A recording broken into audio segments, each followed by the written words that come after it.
Saudara, keluarga Arya Daru meyakini pada waktunya nanti kebenaran akan terungkap dengan terang dan membawa keadilan. Lalu bagaimana penyelidikan kasus kematian Arya Daru bisa berlanjut dengan bukti baru yang kuat? Kita akan mengulasnya bersama dengan ahli digital forensik. Sudah bergabung bersama kami di studio, sudah ada Abimanyu Wahyu Widayat. Selamat pagi, Assalamualaikum Abah. Selamat pagi, waalaikumsalam.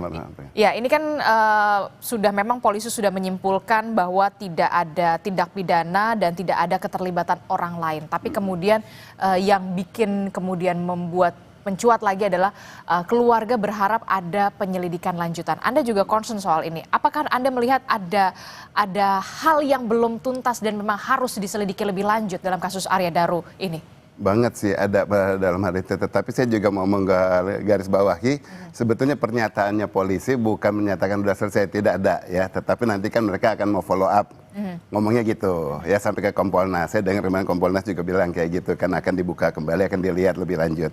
Tetapi kita juga mesti melihat bahwa apa yang disajikan Barreskrim sekarang itu juga terlalu dini untuk langsung menganggap ini suatu kasus yang hanya sepihak saja. Ya, jadi dengan bukti yang ada. Iya, dengan bukti aja. Kan kemungkinan kan banyak ya. Kemungkinan itu orang sampai meninggal itu adalah dia pertama bisa natural aja, bisa homicide, suicide, dan kemudian bisa juga accident. Ya, dari faktor yang mana nih di sini? Sekarang yang dipilih, seakan dipilih adalah suicide, ya bunuh diri. Nah, kasusnya ke sana kenapa bunuh diri? Karena yang diungkapkan adalah soal email. Adanya email tahun 2013 ya, dua segmen karena ada email di situ. Kemudian tahun 2021 ada 9 segmen email menyatakan bahwa yang bersangkutan sempat kontak ke Badan Internasional menanyakan soal hal bunuh diri. Membicarakan ya, bukan bilang diri mau bunuh diri. Tapi apabila hal itu yang digunakan, email itu digunakan untuk kemudian menganalisis bahwa ini adalah bunuh diri, ngada-ngada. Punten, ini ngada-ngada berarti kurang lengkap Reskrim untuk mengungkapkan datanya lebih banyak. Saya bukannya mengkritisi Reskrim, saya bukan bilang bodoh. Sempat kemarin ada mantan kabar Reskrimnya yang merasa dia dianggap polisi itu nggak pintar gitu. Saya nggak nganggap gitu. Ya, kalau Reskrim nggak pintar, saya nggak pernah bantu belasan tahun. Sampai sekarang saya suka bantu banyak kasus dari Reskrim kan karena mereka saya nggak pintar, saya ingin berkembangkan lagi. Nah, kenapa saya bilang ini nggak lengkap? Email tersebut tahun 2013 itu terlalu lama, itu bicaranya 12 tahun yang lalu, ada seseorang yang ingin bunuh diri, umpamanya dengan hanya konteks itu digunakan untuk kasus yang sekarang. Kalau memang itu yang menjadi dasar, ini yang bersangkutan ini kan sudah 12 tahun hidupnya deg-degan, dan hidup penuh tekanan, sampai sempat nanyain pengen bunuh diri. Berarti kan sudah ada tekanan, pressure dari 12 tahun yang lalu. Kemudian kembali menanyakan tahun 2021, ya, berarti ada sisa 3 tahun lagi, umpamanya, bahkan 4 tahun sampai sekarang masih memikirkan soal hal itu. Ini tanda tanya besar. Ya, hanya karena satu email itu kemudian hal ini yang disimpulkan tanda tanya besar. Jadi itu bukan salah satu bukan hal yang mesti harus jadi rujukan ya semestinya. Kita bicara sekarang orang bunuh diri, ya logika gini. Saya mengajar Barreskrim, saya sampai Reskrim itu sempat ajarin tentang artificial intelligence. Baru awal waktu itu dengan sampai hubungan dengan kabar Reskrimnya di Densus ya Pak Hefli Assegaf. Kita akan mengembangkan Barreskrim untuk lebih menganalisa secara artificial intelligence. Ya, dari situ perkembangan. Salah satunya tapi yang harus dipikirkan adalah merunut dulu. Sering saya bilang adalah selalu rentang reka rangkai runut dari waktunya kejadian semuanya kejadian. Itu 4R pertama. 4R keduanya aja dia harus melakukan retrieval, kemudian dia melakukan readable, dia melakukan retrievable sampai kemudian reconstruct ya. Nah, hal ini kalau dirunut dia jadi mengembangkan jangan hanya kepada satu titik. Satu email itu bukan menjadi satu jawaban dari satu misteri. Seakan-akan jadi terkesannya adalah mencari, kayak mencari-cari. Saya mengarahnya ke digital aja dulu ya. Sekarang seseorang yang dibilang dengan anggapannya akan bunuh diri, sampai ke rooftop, itu area yang harusnya sangat sensitif untuk disebar ke publik loh. Beneran, saya sendiri nggak setuju itu area itu sampai tampil di publik. Ya kenapa? Karena itu area rooftop ya. Di situ ada helipad. Yang mau tampil, saya tahu kenapa saya ngeliat dari citra satelit. Gini mana sih rooftopnya, saya tahu dia kemana jalannya. Yang dikasih lihat hanya seolah-olah akan mau loncat tapi nggak jadi. Katanya akan mau loncat mau jadi, tapi nggak jadi ya. Itu nggak masuk akal dalam arti di sini. Kenapa? Mau loncatnya cuma sedikit kok. Kalau mau loncat nggak jadi dia akan berupaya mau loncat. Tapi hanya kayak melongok, bukan mau loncat. Dia hanya mau melongok, kemudian nggak jadi. Dan kemudian Kompolnas, waktu itu Pak Arief, saya sebut aja karena saya kontak sama beliau juga, Pak Arief Wicaksono, bilang bahwa cedera-cedera yang menurut temuan dari forensik itu disebabkan karena lagi mau meloncat di tembok di situ. Meloncatnya hanya sedikit, lebamnya banyak. Nah berarti nggak mungkin kalau orang mengalami lebam hanya meloncat sedikit, kemudian kalau kita lebam nggak mungkin diam, nggak mungkin setegar itu, pasti akan sakit-sakit. Karena hal itu meninggalkan lebam yang sampai bisa diperiksa oleh forensik, ya kan? Nah ini menjadi tanda Dan tanya. harusnya lebam ini diperiksa lebih lanjut begitu ya? Lebih lanjut, apa sisi apa aja yang paling mungkin itu terjadi. Kalau memang mau menggunakan alasan yang di rooftop, benar-benar harus dilihat sisinya. Kelihatan jelas di rooftopnya gerakannya karena dilihat betul nggak sisi-sisi tersebut yang menjadi benturan yang kemudian membuat yang bersangkutan akhirnya luka lebam. Jauh dengan apa yang diutarakan di sini. Karena saya sempat juga di tayangan sebelah, itu menyatakan juga di situ ada yang analisa mengutarakan mengenai luka-lukanya, ya diungkapkan dari pemeriksaan rumah sakit. Kemudian yang bersangkutan pegang bawa tas, ya kan, dia bilang bawa tas ke rooftop dan kemudian ditinggalkan. Selesai aja, apa itu kemudian selesai di situ? Enggak dong, kembangkan. Kalau itu mau dikembangkan, maka tas tersebut menjadi tanda tanya, kenapa dia ditinggalkan? Hanya meninggalkan aja? Ataukah Memang sengaja? Memang sengaja untuk apa? Titipkan kepada yang lain. Bisa jadi dong. Ya, nah itu diungkapkan, bukan berarti saya mau mencurigai, dalam arti ini ada yang mau dititipkan. Nah kalau ada mau dititipkan berarti kan memang ada suatu pesanan yang dia meneruskan, ini dah tolong dipegang, ini barang-barang saya penting, bla bla bla lah ya, whatsoever ya, gitu. Kemudian mau lihat ke bawah, mungkin mau lihat yang lagi ditunggu-tunggu udah datang apa belum, atau yang lagi dicari yang memang butuh untuk tas ini. Bisa jadi mungkin pengancam, bisa jadi mungkin adalah orang yang menjadi sangat dipercaya sama dia untuk pegang tas ini, ya sampai terakhir. Tetapi kemudian tasnya katanya masih ditemukan sama reskrim. Iya, tetapi lihat dong di CCTV-nya, ada nggak orang yang sempat ke sana mengambil isinya? Tasnya tetap ada, tetapi ada isinya yang sudah dibawa. Misalnya, rekaman di situ bisa nggak reskrim itu mengulas sampai sana? Itu tidak. Jadi Anda melihat ada pemilihan apa ya, informasi-informasi yang kemudian dicicil dalam tanda kutip oleh polisi? Dicicilnya gini Mbak Adisti, bahwa kalau itu soal yang dia dicicil, resikonya kepada reskrim apa akhirnya? Orang jadi berandai-andai. Nggak salah kalau mereka kemudian jadi bola liar. Iya, jadi banyak spekulasi walaupun memang sudah disimpulkan kemarin. Iya. Harusnya justru jangan dicicil hal yang itu gitu. Kalau mau mencicil hal yang lain cukup bilang aja ke atas, ke area atas. Selesai, jangan ngomong rooftopnya, ke area atas. Karena orang tidak perlu ngelihat sampai rooftopnya, nggak kejadian apa-apa kok. Itu ada helipad sana. Gitu itu soal rooftop dan segala macam itu yang kemudian mengarah ke arah seperti itu. Ada percobaan lah begitu ya, ada percobaan sebelumnya sebelum akhirnya di Indekos. Tapi kemudian begini. Ada kegiatan. Ada kegiatan. Nah, yang kedua adalah yang masih menjadi pertanyaan kita adalah di mana HP, telepon seluler milik Arya Daruna, seberapa penting ini kemudian harus benar-benar ditemukan begitu untuk bisa mengungkap dari kasus ini? Harusnya kepolisian sangat bisa banget, pakai banget ya, bahwa itu menemukan terakhir kali menyala di mana. Nggak hanya sedang hilang, karena itu AP yang aktif. Iya. Ya kelihatan kok di operator seluler yang bersangkutan, entah pakai apa, bisa kelihatan. Terakhir di off kali itu terpantau di di jam 9. mana, di BTS apa ya, Base Transfer Station. Bisa ketahuan dia di mana, berarti dia ada ke area sana. Berarti apakah kebawa di taksinya, apakah mungkin dititipkan kepada orang, dibawa ke orang, dititipkan itu kemudian disimpan sama orang itu, dimatikan. HP hilang, sinyal sama abnormal N ataupun normal N itu kelihatan semua di operator seluler. Operator seluler itu digital, itu memang memantau hal yang kayak gitu. Dan sebenarnya bisa untuk dicari dan diselidiki? Bisa, memang karena lokasi tersebut memang bicara kerjanya seluler di situ. Saya pernah kerja di seluler, jadi tahu gitu loh. Ya, jelek-jelek gini data center manager dari salah satu seluler. Jadi seharusnya bisa diungkap tahu, gitu ya? Ke arah sana dong, gitu ya. Harusnya lihat ke arah sana. Sekarang kita lihat mengenai kejadian yang bersangkutan saat di tempat kosnya. Kembali dari ke tempat kos aja cuma dibilang jam 23.23 ya. Emang nggak kelihatan di CCTV? Dan kemudian kalau itu mau disembunyikan, nah itu krusial. Gimana mau krusial? Orang buang sampah direkam kok, disebarkan. Tapi saat pulang dari kantornya harusnya kelihatan. Nah itu belum terlihat ya? Nggak kelihatan. Ya waktu pulang dari kantornya. Kemudian saat dia membawa tasnya, seakan atasnya dibilang buang sampah ya. Kok kata-katanya buang sampah? Pertanyaannya kata-katanya kenapa buang sampah? Kenapa? Karena disitu harusnya membawa tas ke depan. Selesai nggak ngomong buang sampah. Karena seseorang rajin amat buang sampah sampai dibawa ke depan, keluar taman. Itu kan ke arah halaman depan kan. Mau buang sampah jauh di situ. Ini buang sampah deket-deket aja. Yang memang dekat situ. Di depan kosan. Diperhatikan kebiasaan yang bersangkutan silahkan dicek. Biasanya buang sampah kemana?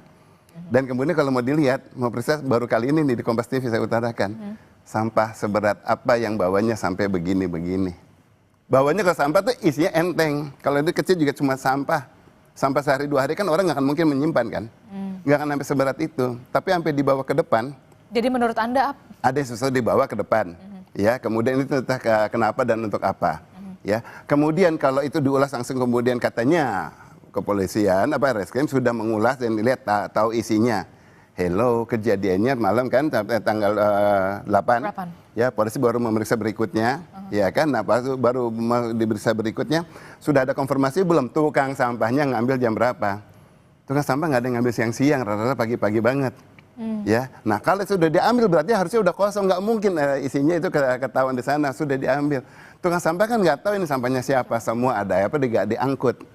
Kalau memang ditemukan berarti sudah ditemukan di tempat yang lain, udah ada konfirmasi belum? Menurut saya konfirmasi maksudnya dalam hal skenario itu jangan dibikin jadi skenario baru ya, dalam tanda kutip. Jadi di sini harusnya memang benar-benar ketahuan. Jadi tapi polisi mengatakan tidak ada yang dipotong CCTV ini. Kalau menurut Anda? Oh, dipotong loh. Buktinya cuma kelihatan seberang sampah dan kemudian nggak kelihatan kok dia buka dari pintunya. Itu luas, harusnya memang kelihatan dari pintunya dia. Kalau dibilang layarnya memang hanya ke sana. Berarti sebenarnya point of view-nya sebenarnya... Iya. Dari angle-nya aja kelihatan dari angle kameranya. Apakah itu benar-benar luas apa enggak? Kalau hanya sedikit memang dari kosannya hanya memonitor yang lain, yang areanya dia nggak dimonitor, berarti kan seakan-akan dia memang tidak mau dipantau oleh pihak manapun, sampai orang kosan aja nggak mau ke arah sana. Kan enggak, pada saat itu kan masih normal-normal aja. Nah kita berpikirnya gini, kita tidak menolak pernyataan Barreskrim, kayak gitu nggak menolak, tetapi kita harusnya justru memikirkan Barreskrim baru mampunya sampai informasi seperti itu. Mari kita bantu kembangkan. Nah, bukti apa yang kemudian harus digali kembali, kemudian fakta-fakta apa lagi yang kemudian harus bisa digali lagi oleh penyidik dari polisi dalam hal ini untuk bisa melakukan penyelidikan lebih lanjut sesuai dengan harapan dari keluarga Arya Danu. Bunuh diri itu sesuatu yang benar-benar sangat tanda tanya, bagi keluarga juga nggak ada yang siap ya. Nauzubillah, semoga nggak kejadian di keluarga saya dan di mana-mana. Keluarganya juga tidak menerima hal itu. Tetapi bayangkan bahwa kalau seseorang bunuh diri, dia tahu bahwa kali ini setelah dia bunuh diri dia tidak ada lagi, orang akan bertanya-tanya kenapa dia meninggal, ya gitu loh. Apalagi dia orang terdidik, begitu ya, seorang diplomat. Jadi apa yang akan dilakukan? Meninggalkan wasiat, pesan. Maaf di sini anakku, kalau ada anak yang ada ya, umpamanya ke keluarganya, ini bukan karena kamu ya, saya sayang sama kamu, sama istri maaf ya, ini bukan karena kamu, tapi ada hal lain yang menekan saya, bla bla bla bla bla. Itu ditinggalkan di sana karena dia tahu tidak akan ada yang lihat, umpamanya aman banget, dia akan simpan di amplop, jadi orang akan membaca semuanya, tahu udah kejadian udah selesai, dan itu yang harusnya ditemukan oleh kepolisian, harus ketemu sekarang dan kemarin dari laporan tersebut. Kalau dibilang, oh iya sekarang ketemu, hello, selama ini kan udah kasih polis lain, nggak mungkin hilang itu dokumen, ya harusnya itu yang ada. Kenapa? Karena meninggalkannya dengan bersiap-siap banget. Katanya sampai beli banget tape-nya. Kompolnas bilang gitu, ketahuan beli tape-nya di suatu kota, daerah Jawa Tengah, ya tape-nya di situ udah menyiapkan. Berarti udah ada persiapan semua. Pasti akan dipesankan minimal ke keluarganya, minimal ke teman yang sangat dekat, pasti punten ya, minta maaf ya. Kenapa kalau memang sudah persiapan, sudah well prepare itu? Iya dong. Iya dong, logikanya dia akan meninggalkan seorang teman baik, umpamanya nggak cuma satu, pasti teman pilihannya ada atau yang dekat dari siapa, semuanya akan dia sampaikan. Nggak broadcast juga mungkin ya, tetapi namanya pasti minimal kalau ada apa-apa yang penting lo yang paling tahu kayak gini misalnya. Nah itu digali ke siapapun yang memang kontak sama yang bersangkutan. Ya dah, dari nomor di sini gimana? Oh nggak kelihatan dong nomor di sini, kan HP-nya hilang. Hello, operator seluler tinggal dicek dia nelponnya kemana aja. Ya sekarang telepon mana aja, itu ketahuan berarti teman-temannya di mana. Ada Facebooknya, hello ataupun apa ya, bisa dilihat lainnya.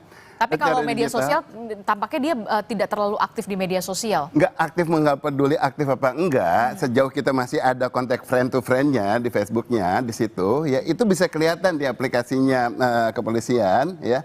Celebrate UVET, udah aja saya langsung bilang itu, pakai aplikasi itu, kelihatan ini ngobrolnya sama siapa saja. Bukan dalam arti bertemanannya sama siapa aja. Kelihatan linknya. Mau ngobrol mau enggak, tetapi paling tidak ada kontekan friendnya kepada siapa saja, dan friend of friend juga bisa kelihatan. Dari situ bisa ditanya, terakhir pernah ada nggak sih omongan-omongan siapa yang mau saya naikkan karena mau meninggalkan dunia ini gitu loh. Saya kan jadi dunia dia tidak indah kan, berarti kan itu menjadi tanda tanya ke lingkungannya malah gitu. Walau teman-temannya ada yang sempat umpamanya bercandaan yang kasar dikit, kemudian hanya biasa, sekarang ini orang meninggal. Yang itu kan ngomong kasar dikit, aduh apa gara-gara gua ngomong kayak gitu dia meninggal. Kan jadi bertanda-tanda sama semua. Termasuk soal 2 orang atau 1 orang yang sebelum dua orang ya, laki-laki dan iya ada yang laki dan yang perempuan. Satu namanya D, satu namanya F aja. Ya. Ini juga kita belum tahu nih karena belum diungkap sama polisi apa percakapan mereka terakhir, termasuk kemana saja. Belum disampaikan, diungkap mungkin sudah ada belum disampaikan kepada polisi. Gini, kasus-kasus yang ini banyak orang yang saya kenal dan punya reputasi yang bagus untuk mengulas. Tinggal mengulas seperti skenario saya di sini untuk ngelihat ya mengenai mengembangkan iya kok nggak ninggalin message, iya kepada siapa aja kontaknya. Ada Mas Reza Indragiri, saya tahu dia reputable. Ada Pak Ugroseno, mantan Wakapolri, saya tahu beliau juga reputable. Pak Susno Duaji kemarin juga ngelihatnya kasus yang kayak gini, dia harusnya juga bisa mengembangkan, jangan cuma kemalan bahkan defensif gitu ya. Nah itu mari coba mengulas, nggak harus bersama-samaan, mengulas sendiri-sendiri, kembangkan hal ini. Bukan berarti untuk menolak kesimpulan Barreskrim, tetapi mari membantu Reskrim untuk lebih mengembangkan, mencari tahu. Gitu lah, kayak kita ngarahnya ke sana. Jadi bukan mau nolak dalam arti, oh nggak benar tuh di sini. Enggak, kalau arah pemikiran saya, kita lihatnya, dia baru lihat ke sana, yuk kita bantu. Oh sok tahu lu, umpamanya aku bantu dia di sini, bukan sok tahu karena memang sering membantu kok.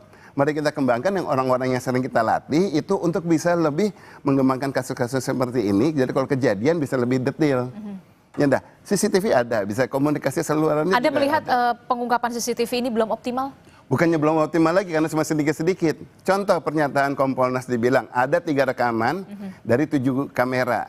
Ada 3 rekaman dari 7 kamera. Tanya anak TK, 7 dikurang 3 sama dengan 4 katanya kan. Begitu ya. Saya bukan bercanda, tapi sekarang yang 4 lagi bagaimana? Masa nggak ujung-ujung rambutnya aja, ujung-ujung kakinya aja lewat, itu nggak ada. Pasti ada kayak kamera depan kan, ada kemana. Nah itu dipantau. Itu dipantau dan itu diungkapkan. Kalau sampai rooftop aja berani mengungkapkan, berarti harusnya hal-hal lain, kamera-kamera yang lain kan nggak krusial, hanya dia pertama kali pulang, dia kemudian ada siapa yang lewat. Termasuk juga rekaman CCTV sepekan sebelumnya mungkin harusnya ya. Saya sampaikan sampai begini, kalau umpamanya sepekan udah terlalu kelamaan, mungkin karena kameranya banyak, tentu tergantung ya kapasitas DVR-nya, digital video recorder atau network video recorder, kapasitasnya berapa terabyte dan kemudian berapa banyak kamera yang di kompleks tersebut, kemudian seberapa berat resolusinya, itu berbanding terbalik dengan kapasitas ini. Ya, nah itu udah dilihat. Misalnya baru seminggu, kan masih ada, waktu itu kan terjadi tanggal 8. Polisi sudah menyita, ya kan? Pada saat sudah disita, berhenti rekamannya. Oke, berhenti rekamannya nggak akan ketiban lagi, mau sampai tahun kapanpun kecuali sampai hadisnya rusak. Ya, nah di sini sekarang bisa kelihatan. Jadi rentang beberapa hari sebelumnya, minimal dari pagi hari, ayo kasih lihat gambar kameranya, kapan dia berangkat. Kan bukan hal yang krusial, berangkat hanya mau tahu, oh dia berangkat kayak gini, berangkatnya pakai baju ini, dia berangkat atau masih segar-segar aja, apa sudah mulai sedih merunduk bahwa this is my last day. Ingat tanda bunuh diri ya gitu loh. Orang pasti nggak akan begitu tenang untuk pergi ke kantor. Dan Anda melihat di dalam CCTV itu tidak ada tanda-tanda nggak bisa ngomong, itu orang psikolog, saya nggak mau melangkahi ya. Ada banyak psikolog yang saya kenal, Mbak Iva, sama yang lain-lain gitu ya. Nah, di situ sekarang kita ngelihatnya dari sana, mari diolah. Kalau dari saya secara digitalnya, saya lebih melihat, ini ada yang bisa dikupas. Habis itu yang mengerti ahli-ahlinya bidang tersebut, ayo kupas lebih detail. Secara digitalnya ini keluarnya seperti ini. Ya, nah, kalau ini dibuka, diungkapnya apa? Telisik, teliti, telusur. Dibuka data tersebut, kemudian akhirnya bisa dikembangkan. Maka yang saya bilang rentang reka rangkai runut itu juga lebih luas. Kalau kita mengikuti semuanya berdasarkan ISO yang dikata polisi ISO 17 berapa, kemudian 20737, ratifikasi tahun 2012 itu kuno semua. Mari polisi berkembangkan di sini, jangan hanya selalu menggunakan patokan-patokan hukum yang menjadi standar, tapi punya kreasi untuk melihatnya yang saya bilang tadi. Oh ini belasan tahun saya gunakan metode ini selalu, alhamdulillah bantu kepolisian juga bisa mengungkap. Ya, itu dikembangkan ke sana sehingga kelihatan lagi. Ya dari periode waktu yang sebelumnya, minimal waktu dia turun, kemudian apa nggak ada rekamannya waktu dia di lobi, keluar mau pulang saat terakhir, waktu dia di GI, ya di Plaza GI, dia kemana, dan kemudian kelihatan semua, kameranya banyak banget. Ya. Dan pasti semua pihak juga mendukung untuk penyelidikan ini begitu ya? Untuk membantu. Sifatnya kita bisa membantu dari mari kita bantu. Dan kemudian setidaknya, kan kasihan keluarganya juga masih penasaran. Ya. Dengan cara gini kita membantu reskrimnya, kita membantu keluarganya. Sesulit apa sebenarnya untuk bisa mengungkap kasus ini, untuk diselidiki lebih lanjut? Kalau niatnya untuk mengungkapkan kasus itu harusnya nggak ada kata sulit. Tapi kalau niatnya untuk menuntaskan kasus, yang penting punya jawaban, udah selesai. Tapi kalau kita niatnya untuk mengungkapkan, walaupun sudah melakukan press conference, di situ udah rilis apa yang diutarakan, ini harusnya kerjanya nggak berhenti, ini jalan terus. Ya, Raskim saya kenal orang di dalamnya juga yang itu, yang kerjanya saya tahu, reputable juga, pernah kontekan nama saya juga yang kayak gitu. Tapi kasus ini enggak. Nah, biasanya kalau yang tidak mau mengungkapkan kasus, nggak hubungi saya, tapi kalau mengungkapkan, biasanya akan kontak karena mau kita kembangkan. Bukan berarti saya bilang oke ya, enggak, tapi karena kita punya relasi, dia tahu saya siapa, dan kemudian dia juga tahu nggak harus saya aja beberapa juga. Paling nggak bisa dibantu. Iya, paling nggak bisa dibantu, ayo dibantu kembangkan. Dimintain bantu mau siap. Buat masyarakat kenapa tidak? Belasan kasus, kemudian udah puluhan kasus sudah dibantu. Dan Anda ingin mengatakan kasus ini belum selesai dan harus dilanjutkan? Bukan belum selesai, pokoknya kita ngelihatnya gini, jadi secara tendensi positifnya ya, pemikiran positifnya, masih banyak kemungkinan daripada terlalu dini untuk mengungkapkan hanya berdasarkan informasi yang begitu sedikit. Ya, kalau mereka mau mengembangkan, ayo coba dikembangkan. Bukan menjanjikan bahwa akan ada solusi. Minimal kalau mereka udah bisa jawab, sebetulnya kami kami melakukan pengembangan ini gini. Nah, itu ada kejujuran. Oh, kita bantu. Apa yang masih kurang-kurang. Yang ini jangan disampaikan ke publik, ya enggak akan gitu. Tapi yang mana mau disampaikan, mana tidak. Bukan kita yang ngomong, tetapi kita bantu. Sejauh ini saya masih tidak terlibat di kasus ini, bebas saya mau ngomong semuanya. Karena semuanya juga saya blur ngelihat informasi yang ada di publik. Gitu loh ya. Yang viral, kemudian mesti vulnerable, valid, dan verified. Itu panjang juga. Oke, baik. Sebenarnya saya mau banyak sekali bertanya, tapi kemudian kita terbatas waktu. Terima kasih ahli digital forensik Abimanyu Wahyu Widaya telah bergabung bersama kami. Mudah-mudahan kebenaran ini akan terungkap dan keadilan juga nanti akan menemukan jalannya. Terima kasih, Abah. Assalamualaikum, sehat selalu. Waalaikumsalam.